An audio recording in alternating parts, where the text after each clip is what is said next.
నమస్కారం, welcome to our channel. క్రోధి నామ సంవత్సరంలో సంవత్సరాంతం ద్వాదశ రాశుల వారికి ఎలా ఉండబోతుంది అని తెలియజేయడానికి ప్రస్తుతం మనతో పాటు ప్రముఖ ఆధ్యాత్మికవేత్త, ప్రముఖ జ్యోతిష్య వాస్తు పండితులు ఉమామహేశ్వరరావు గారు ఉన్నారు. వారితో మాట్లాడిద్దాం. నమస్కారం గురుగారు. గురుగారు, జూలై నెలలో మరి వృషభ రాశి వారికి ఎలా ఉండబోతుందో తెలియజేస్తారా? సర్వమంగళ మాంగళ్యే శివే సర్వార్థ సాధకే శరణ్యే త్రయంబకీ దేవి నారాయణీ నమోస్తుతే. ఓం శ్రీ గురుభ్యో నమః. జూలై నెల ఆషాఢ మాసం, జూలై నెల 1వ తారీఖు నుంచి వృషభ రాశిని చూద్దాం. వృషభ రాశిని చూసే ముందు వృషభ రాశికి ధనస్థానం, వృషభ రాశి యందు గురువు ఉన్నాడు.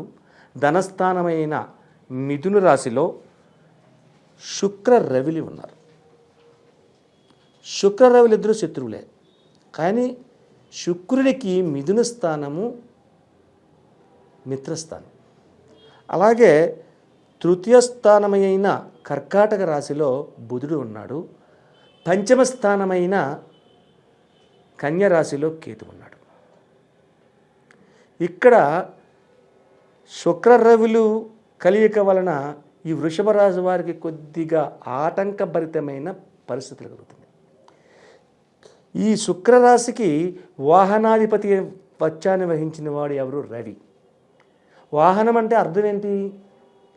వాహనం అనగానే మీరు అందరూ 2 వీలర్ 4 వీలర్ అనుకుంటారు. జ్యోతిష్ శాస్త్రం అసలు వాహనాలే లేవు. వాహనాలంటే వీలర్స్ అని లేవు. కొన్ని వేల సంవత్సరాల క్రితమే మహర్షులు, గొప్ప గొప్ప వారు జ్యోతిష్ శాస్త్రాన్ని రచన చేసినప్పుడు అప్పుడు వాహనాధిపతి అన్నారు. అన్ని వేల సంవత్సరాల నాడు ఏ వాహనం లేదు, 2 కాళ్ళే. వాళ్ళ ఉద్దేశం వాహనాధిపతి అంటే, వాహనం అంటే సంసార నౌక. భార్యాభర్తలు ఇరువురు కలిసి జీవించే కాలాన్నే వాహన యోగము అంటారు. ఆ వాహనాధిపతి రవి అయ్యాడు. ఆ రవి ధనస్థానంలో ఉన్నాడు. ఇక్కడ ధనస్థానం అనగానే ఇంకోటి లెక్కేస్తారు మీరు. 2000 నోట్లు 500 నోట్లు కానీ కురిసేస్తాయా అని. భగవంతుడి దృష్టిలో రూపాయికి 2000 రూపాయికి టిష్యూ పేపర్కి ఒకటే విలువ. ధనం అంటే ఫైనాన్స్ కాదు. ధనము అంటే మానవ జన్మ ఎత్తడమే ఒక ధనం. అలాగే ఆరోగ్యవంతంగా ఉండడం ఒక ధనం. సంపూర్ణ ఆయుర్దాయం పొందడం ఒక ధనం. కీర్తి ప్రతిష్టలను ఆర్జించడం ఒక ధనం. భార్య ఒక ధనం, భర్త ఒక ధనం, కడుపును పుట్టిన బిడ్డలు ఒక ధనం. అన్నిటికంటే విద్యాబుద్ధులు నేరవడం ఒక ధనం. సామరస్యంగా మాట్లాడడం ఒక ధనం. క్రోధంగా మాట్లాడతారు చాలామంది. కాదు, సామరస్యంగా మాట్లాడాలి. మంచిగా మాట్లాడు, నవ్వుతూ మాట్లాడు.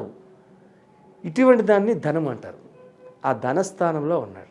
అంటే ఇక్కడ ఆరోగ్యపరమైన ఇబ్బందులకి రవి ద్వారా వృషభ రాశి వారికి వస్తుంది. ఇక్కడ అర్థమైపోయింది. అలాగే మీనరాశిలోని రాహు ఉన్నాడు. ఈ యొక్క సంవత్సరం కాలం దాకా ఈ రాహుకేతువులు మారరు. కన్యరాశిలోనే ఉంటాడు, సంవత్సరం ఉండాలి. అయితే ఈ యొక్క రాహు వలన, రవి వలన వచ్చే ఫలితములు ఆరోగ్యపరమైన ఇబ్బందులకు గురి అవుతున్నారు ఈ వృషభ రాశి వారు. ఈ జూలై నెల, అందులో ఆషాఢ మాసం. ఆషాఢ మాసం అనగానే అడుక్కు వెళ్ళిపోతారు చాలామంది. ఏది శుభకార్యాలు ఉండవు. ఇప్పుడు అన్నాటికి శుభకార్యాలు ఉంటే ఒక వివాహం చేశారండి, వివాహం పెట్టారండి. వివాహంలోని వంట వండేవాడికి భుక్తి దొరుకుతుంది, డబ్బు వస్తుంది. బట్టలు కొని అమ్మేవాడికి డబ్బు వస్తుంది, అమ్ముతున్నాడు. బంగారం వ్యాపారస్తులకు డబ్బు వస్తుంది. అలాగే వంటలు చేసేవాళ్ళకి డబ్బు వస్తుంది, ఇస్తారు. అందరికీ ఆధారం ఉంటుంది. అందరూ ఆగిపోయారట. ఏది ముహూర్తం లేదు. పెళ్లి ముహూర్తం అనేది సరిగితేనే కదా అందరికీ లాభదాయకం. పందిళ్ళు వేయాలన్నా, వంటలు వండించాలన్నా, కాయగూరలు కొనాలన్నా, పప్పు ఉప్పులు కొనాలన్నా ఏది లేనప్పుడు ఏం కొంటాడు? ఏం చేయడు. కాబట్టి అందరికీ ఆటంకపరిచే వచ్చే పరిస్థితి అయినా ఈ వృషభ రాశి వారికి ఆరోగ్యపరమైన ఇబ్బందులు ఎదుర్కొంటున్నారు. కాబట్టి అనారోగ్యమనే దాని నుంచి బయటపడాలి. అలాగే వ్యాపార రంగంలో కుంటుపడిపోతుంది. ఏమీ సజావుగా సాగదు. ఆషాఢ మాసం సాగదు. అది రాశి ఫలితమే చెప్పక్కర్లేదు. మాస విధానాన్ని కూడా మనం తెలుసుకోవాలి కదా. ఆషాఢ మాసంలో ఏముంటుంది?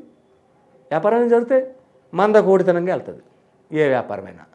అయితే ఇక్కడ ఈ రాశి వారికి ఏ రంగం వాళ్ళకి యోగదాయకంగా ఉంది అనేది అంటే ఈ దాంట్లో ఉన్న వాళ్ళు ఎక్కువ డాక్టర్స్, ఎక్కువ వృషభ రాశి వారికి డాక్టర్స్ ఎవరైతే ఉన్నారో వాళ్ళకి అసామాన్యమైనటువంటి విధానంగా ఉంటుంది.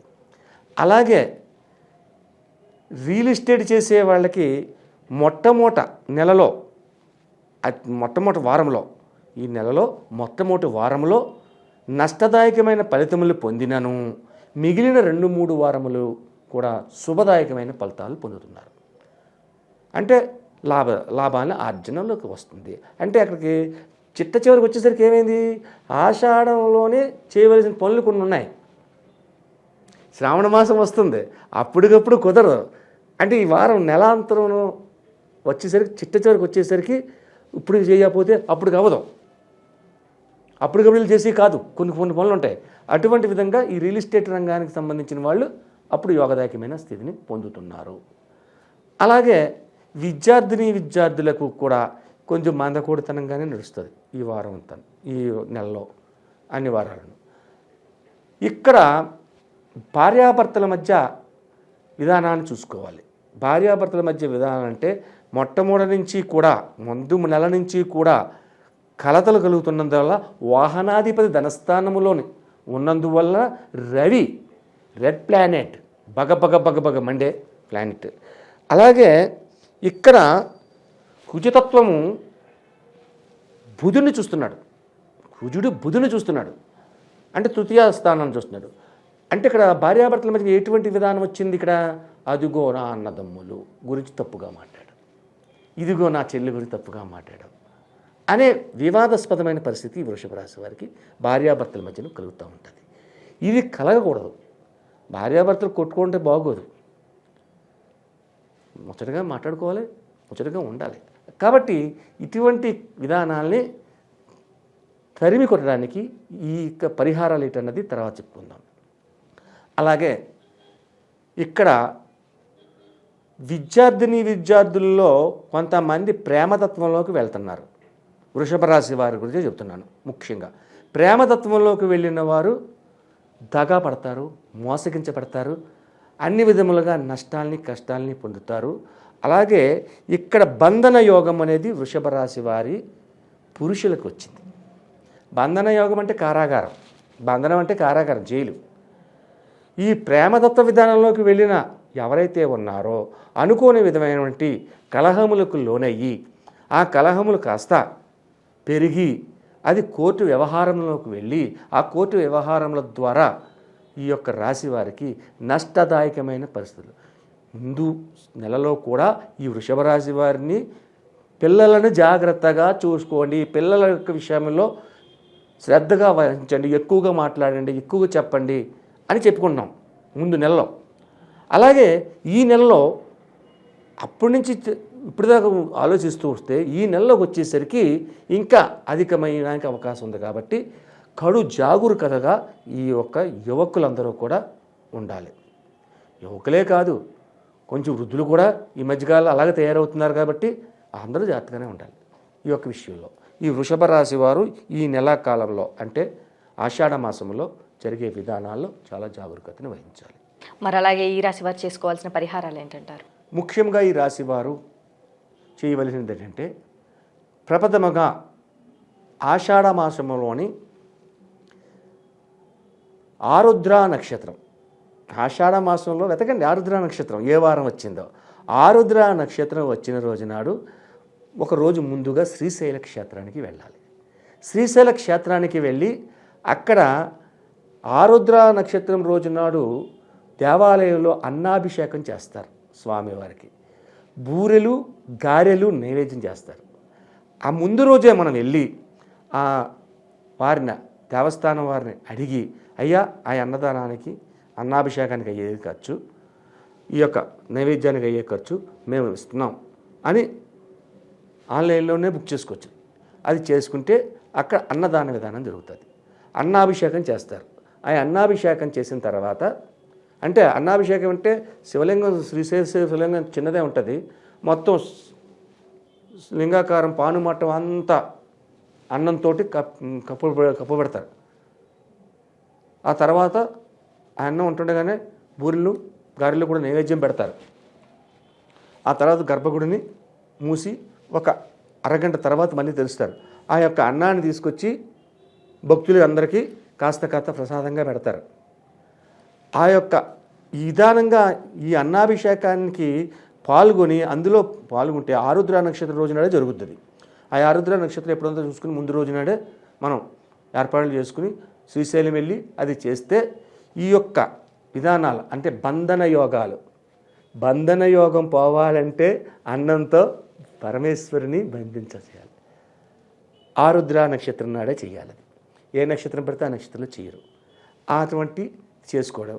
తర్వాత ప్రతి రోజు కూడా శివతత్వాన్ని అవలంబించాలి. ఈ ఆషాఢ మాసంలోని అధికంగా వెనక్కిపోయే కాలంగా ఉంది కాబట్టి వ్యాపారం కానీ వ్యవహారం కానీ రాజకీయం కానీ అన్ని రంగాల వారికి కూడా కొంచెం వెనకగా నడుస్తుంది కాబట్టి అంటే మొదటి 3 వారాలు 4వ వారం నడదు. మొదటి 3 వారాలు ఇటువంటి నష్టదాయకంగా ఉంది కాబట్టి శివతత్వ విధానాన్ని అవలంబించడము, శివారాధన చేయడము, వీలైతే శివుని దగ్గర వెళ్ళే ముందు ఏదైనా అభిషేకం చేసిన తరువాత నివేదన పూర్వకంగా నల్ల ద్రాక్ష పళ్ళు పెట్టండి. నివేదనగా నల్ల ద్రాక్ష పండు పెట్టండి. నల్ల ద్రాక్ష పండు పెడితే మరీ మంచిది. అయితే మే నెలలోని ఇంచుమించుగా మనకి వేసవి తాపంగా ఉంటాయి కాబట్టి అల్ల నేరేడు పళ్ళు దొరుకుతాయి. జూలై నెలలో కూడా అల్ల నేరేడు పళ్ళు దొరుకుతాయి. ఈ అల్ల నేరేడు పళ్ళు పై గుజ్జు తీసి లోపల పిక్క పక్కన వేసి ఈ గుజ్జుని ఒక జ్యూస్గా తయారు చేసి ఈ జ్యూస్లో మళ్ళీ పాలు పోయడం కానీ పంచదార వేయడం కానీ చేయకూడదు. ఓన్లీ అల్ల నేరేడు పళ్ళే జ్యూస్ని తయారు చేసి ఆ జ్యూస్ని పెట్టుకెళ్ళి అభిషేకం చేయాలి. ఎప్పుడైతే ఇలా చేస్తారో బంధన యోగాలు తొలుగుతాయి, భార్యాభర్తల మధ్యన కలహాలు తొలుగుతాయి, అలాగే ప్రేమతత్వంలోకి వెళ్లకుండా ఉండి సక్రమమైన మార్గంలో అందరూ నడుచుకునే విధానం కలుగుతూ ఉంటుంది. అలాగే గురుగారు, వృషభ రాశి వారికి జూలై నెలలో ఎలా ఉండబోతుంది, అలాగే ఈ రాశి వారు చేసుకోవాల్సిన పరిహారాల గురించి కూడా చాలా చక్కగా వివరించారు గురుగారు. ధన్యవాదములు. ఆయుష్మాన్.